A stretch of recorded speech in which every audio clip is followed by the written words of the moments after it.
अस्सलाम वालेकुम। प्रोग्राम कब तक के साथ मैं हूं सीमीन हैदर।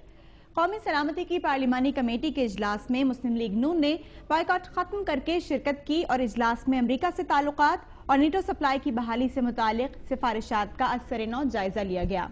नून लीग का मौक़िफ़ है कि ड्रोन हमलों की बंदिश और अमरीकी दबाव कम होने तक पार्लियामेंट को नेटो सप्लाई लाइन खोलने का फैसला नहीं करना चाहिए। मौलाना फजलुर रहमान ने भी कुछ देर के लिए इजलास में शिरकत की। नेटो सप्लाई की मशरूत बहाली कबूल न करने के लिए अपने मौके पर कायम नजर आए, लेकिन आज मौलाना ने यह कहते हुए कौमी सलामती कमेटी से अलहदगी इख्तियार कर ली कि अमरीका के साथ शराइत पहले से तय हो चुकी हैं और उनसे सिर्फ दस्तखत लिए जा रहे हैं, इसलिए वो कौमी सलामती कमेटी का बॉयकॉट कर रहे हैं। नाज़रीन, एक तरफ पाकिस्तान की पार्लियामेंट अमरीका और इसके इत्तेहादियों के साथ ताल्लुकात की नौयत मुतय्यन करने के लिए बहस कर रही है, तो दूसरी तरफ पाकिस्तानी हुक्काम अमरीकियों से बातचीत में मसरूफ हैं।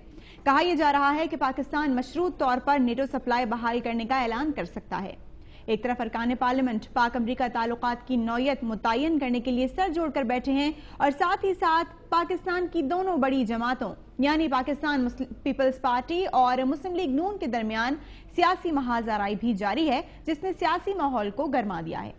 आज प्रोग्राम में हमारे साथ मौजूद हैं मुस्लिम लीग नून के रहनुमा शेख रोहेल असगर साहब, पाकिस्तान पीपल्स पार्टी की जानिब से यास्मीन रहमान साहिबा हमारे साथ मौजूद हैं और स्टूडियो में हमें ज्वाइन किया है यूसुफ गबोल साहब ने, जो कि सेंट्रल वाइस प्रेसिडेंट हैं पाकिस्तान तहरीक इंसाफ के। अपने मेहमानों को खुशामदीद कहूंगी।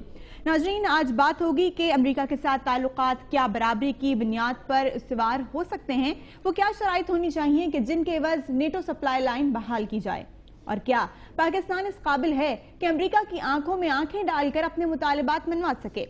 आप हमें ज्वाइन करें ब्रेक के बाद, क्योंकि वक्फे के बाद मेहमानों को शामिल गुफ्तगू करेंगे।